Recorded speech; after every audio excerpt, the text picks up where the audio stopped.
Wisconsin. Wipe the dust out your eyes.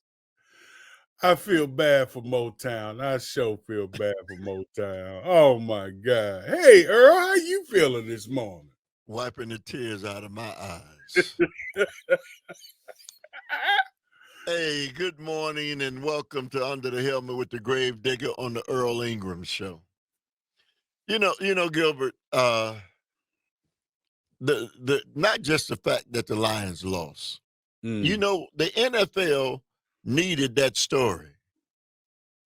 And if the Lions could have pulled that out and made it to the Super Bowl, Mm-hmm. you know what I mean? It'd have been great for the NFL. Don't you agree? No, I do not. We got a whole lot of different story plans that we can go off of. No, That man, is come not on, it. man. 'Cause Kansas City. It don't matter what Detroit would have did because it's going to be the Taylor Swift Super Bowl. I know, yeah, but it wouldn't have been if the Lions. Hey man, I live in Motown. The Ford Field was almost sold out. I know it was sold out. Want to see it, so Yeah. I understand that, man. But hey, Frisco whooped y'all. Frisco whooped us, and now they're in the Super Bowl. Who was y'all? Detroit.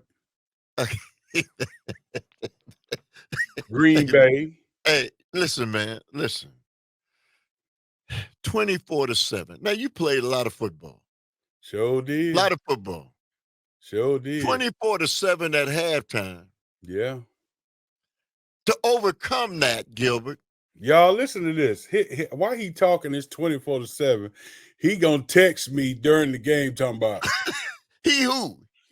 Him, you. Talking about, how about them Lions? So I said, okay, I'm gonna let him suck. I'm gonna let him simmer. After the game, I text him say, how about them Lions? He ain't heard nothing till this morning. So go ahead with your stuff you talking about, brother. Look, man, it was heartbreaking. I'm gonna tell you this, Earl. Dan Campbell, he's a warrior. I'm telling you. He wears it on his sleeve. And he ain't gonna play that passive game. He ain't gonna back down. That's why you love him. I love him. And you can see it. He like, I want this touchdown. I want this first down. Forget those 3 points. Because I'm trying to show these guys that we are not the old Detroit Lions. Now, sometimes that attitude will get you bit. It'll get you bit. Now, they lost the game by how many points? 3. How many points he could have got? He gave up actually 9 points. 6. He could have got 6 for sure. Yeah, but it was really 9 from the all throughout the game. Yeah. He turned down the 3. Yeah. But Earl, would you give him away? Give who away? Dan Campbell. No, man. So then you got to deal with it because that's his coaching style. So at the beginning of the game, he was interviewed by what's the cat's name, man? Played for the New York Giants, got the sack lead. One of them big money people. Go ahead. Michael Strahan. And I guess they were teammates. Who? Michael Strahan and Dan Campbell. Yeah.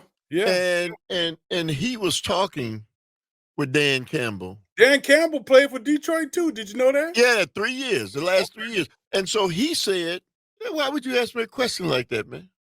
I don't know. You look crazy, so I got to get and he said, Michael Strahan said, there's something special about him. Mm-hmm. He can motivate players. Mm-hmm. And there's no question about that, right? He can motivate a cat to run through a brick wall.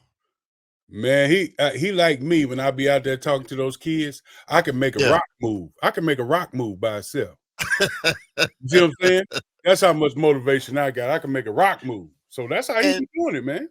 Yeah. And so he really was able to, he was 0-10 the first year that he took over. And then he lost 7 or 8. So he was like 0-17 and they stayed with him. But anyway, I just, those decisions that he made, the old guys roll over in their grave. Hank Stram, Vince Lombardi, Yeah.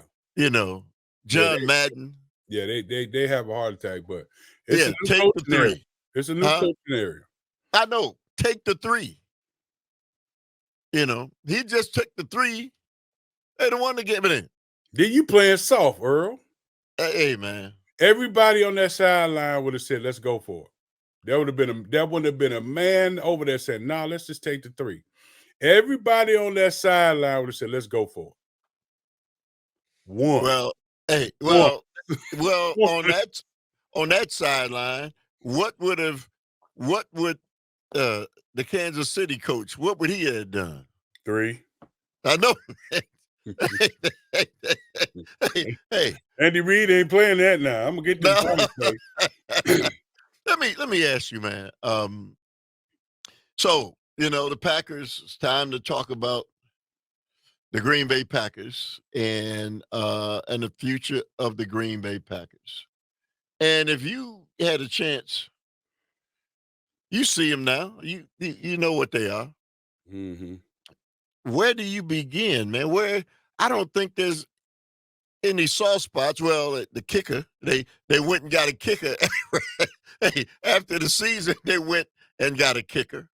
But they ain't gonna get rid of the young kid, but they need to bring somebody in that's gonna push him. They need to bring somebody in that's gonna push him. I don't see this guy that they brought in gonna take his job, but they need somebody to push him. Scare him. Yeah, he ain't going nowhere. The young kid ain't going nowhere. Yeah, I know. Because he got a hell of a leg. He just need to figure out to get the ball in between the lines. Yeah, well, the boneyards of NFL is full of kickers who had strong legs. Yeah. And couldn't get it right. Can't get right. Can't get right. Can't get it right. But Gilbert, the Packers, they got some more great draft choices. But Earl, we gotta shore up some things. Where? We gotta shore up Aaron Jones. Well, I'm seeing they're talking about running backs. Make him happy. They're talking about looking at running backs. Why would you do that? I'm talking about in the early drafts. I'm reading it right now. I know. That's what I'm saying. But why would you do that, though? Why would you? Money. There's no the root of all evil. There's no back coming out this draft can do what he do. Hey, Gilbert, the root of all evil, money. Yeah, it is, man. Okay, so that's why, and I don't understand, man. They've cut back on some of the salary cap issues, so they really could afford to keep Aaron Jones. Mm-hmm. We already know that they're going to lose the fullback. And they'll pay a price for that. But like I said, they're looking for running backs. They didn't learn their lesson, did they? No, they didn't, man. You get to the point where let's shore up things, which is Aaron Jones, which is A.J. Dillon, which is cutting some of that dead meat on that offensive line. But Gilbert, running backs don't get paid in the NFL anymore. No, they don't. Okay. So even if they're Aaron Jones, there's a ceiling that running backs are getting paid today in the NFL. And that's how they look at this thing. Doesn't matter, I guess, how good Aaron Jones is. And Aaron Jones is more valuable to the Packers, as valuable as Jordan Love, wouldn't you say? Let's put it this way. Watching San Francisco play yesterday, us in San Francisco always usually be like a mirror team. It's like we looking in the mirror. If they don't have Christian McCaffrey, Purdy ain't going to do nothing. If we don't have Aaron Jones, Love ain't going to do nothing. Those two are two integral pieces in both of those offenses. If you don't have that person there, your offense will not move. Period. I don't care how many receivers you can bring what's the name back. You will not move unless you got the integral piece right there because you know, man, up things. Good, but you get back to the early games that the Packers played when Jones wasn't there. Yeah.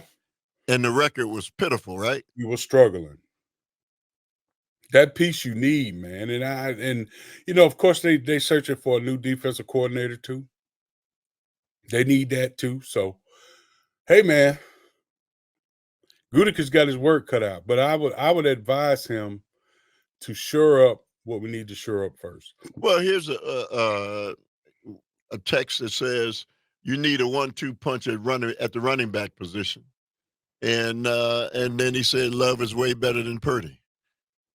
I agree with that. What? I agree with Love is better than Purdy. Hey, man, you can say whatever it is you want to say about Purdy. Purdy is a hell of a quarterback.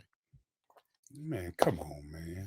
What are you talking about, man? Come on, he loves. I mean, I don't know what they.